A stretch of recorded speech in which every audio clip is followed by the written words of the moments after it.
Israeli Prime Minister Benjamin Netanyahu traveling to Washington today. He's set to meet with President Biden tomorrow and also with Vice President Harris. And he'll speak to a joint session of Congress Wednesday.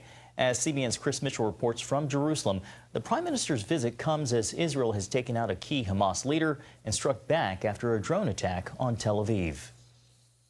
Netanyahu explained one of his main goals as he heads to Washington. I will seek to anchor the bipartisan support that is so important for Israel. And I will tell my friends on both sides of the aisle that regardless who the American people choose as their next president, Israel remains America's indispensable and strong ally in the Middle East. Netanyahu's departure comes following an Israeli attack on a major port Saturday in Yemen, after the Iranian-backed Houthis fired a drone on Friday into the heart of Tel Aviv. The Israeli strike was called Operation Outstretched Arm, and it destroyed a key fuel depot and strategic port used by Iran to provide supplies for the Houthis. The IDF also made a point that the distance from Israel to Yemen is greater than the distance to Iran, sending a message that Iran's nuclear facilities are within its range. Iran, the Houthis, and Hezbollah all promised retaliation after the strike. Netanyahu said it was time to respond after the Houthis launched hundreds of ballistic missiles, cruise missiles, and drones against Israel and affected one of the most important waterways in the world. For over half a year, the Houthis have not only attacked Israel, they've also targeted the ships of dozens of countries traversing the Bab el-Mandeb Straits. This is a maritime corridor through which some 30% of the world's maritime commerce flows. And on Sunday, the IDF confirmed a major victory in its war against Hamas, the death of Mohammed Deif, the #2 leader of the terrorist group in Gaza.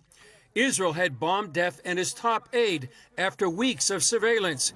His death represents a major blow to Hamas, since Deif masterminded the October 7th massacre and built Hamas into a military force. Some experts say the elimination of Deif represents an even bigger blow to Hamas than would be the death of Yahya Sinwar. But Israel took a hit on the international legal front Friday, when the International Court of Justice in The Hague ruled that Israel's presence in the West Bank, biblical Judea and Samaria, is illegal. The non-binding ruling states that Israel has occupied Palestinian territory since 1967, and it is obligated to end its presence in the territory as rapidly as possible. The court also says Israel should provide reparations for any damage caused by its wrongful acts. Netanyahu and other Israeli leaders denounced the ruling. The prime minister said the Jewish people are not occupiers in their own land, not in our eternal capital, Jerusalem, not in the land of our ancestors in Judea and Samaria. No false decision in The Hague will distort this historical truth. Chris Mitchell, CBN News, Jerusalem.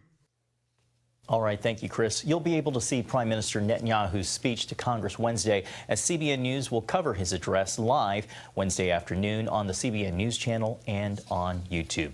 Gordon, back over to you.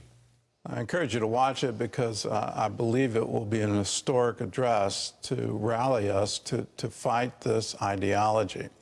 I do have to comment on our current strategy in the Middle East. Why did Israel take out their port facilities, and why haven't we already done that? We've been at war with the Houthis. We don't want to call it that, but it's been the most active naval engagement that our U.S. Navy has had since World War II, and that's directly coming from the U.S. Navy. That's not coming from me. That's coming from the Navy. Naval commanders right here in Norfolk, Virginia are saying they've been firing on us. So when you have someone attacking your naval vessels in international waters, that's an act of war. It seems like we just want to box them in and somehow contain it, that we don't want to actually win it. If we were trying to win the war against the Houthis, because it is a war, they have attacked, why don't we recognize what's going on? Why would we leave port facilities open and available for them to receive new weapons? Because that's what they're using it for. That's why Israel targeted it. If you're going to fire on us, we're going to make sure that your supply of weapons is cut off. It's the same thing in Ukraine, where, okay, Ukraine, we'll let you defend your own territory and strike Russian troops in your own territory, but we're not going to give you weapon systems that will actually let you strike Russian troops in Russia. Or the whole containment of Iran, where we want to negotiate with you. We want to give you hundreds of billions of dollars so you can spend it on more weapons and more uranium enrichment, and hopes that you come to your senses and you want world peace. They've never said that. They've said repeatedly since the Iranian Revolution that the United States is the great Satan. They are absolutely dedicated to our destruction. Why don't we believe them? Where's the wake-up call within our State Department, within our leadership? And this isn't a Republican-Democrat thing. It seems to be going on again and again and again, where administrations just want to kick the can down the road, want to play games of containment and appeasement, and in the name of humanitarian aid, give them incredible amounts of money, all of which they laugh at us, and they turn it into weapons. And Hamas laughing at us, laughing at the world community, where they should have the most prosperous city on the planet just based on the amount of money the UN has given them. What did they do with all of that money? Well, they starved their own people, they built tunnels, and they built rockets, and they launched attacks against Israel.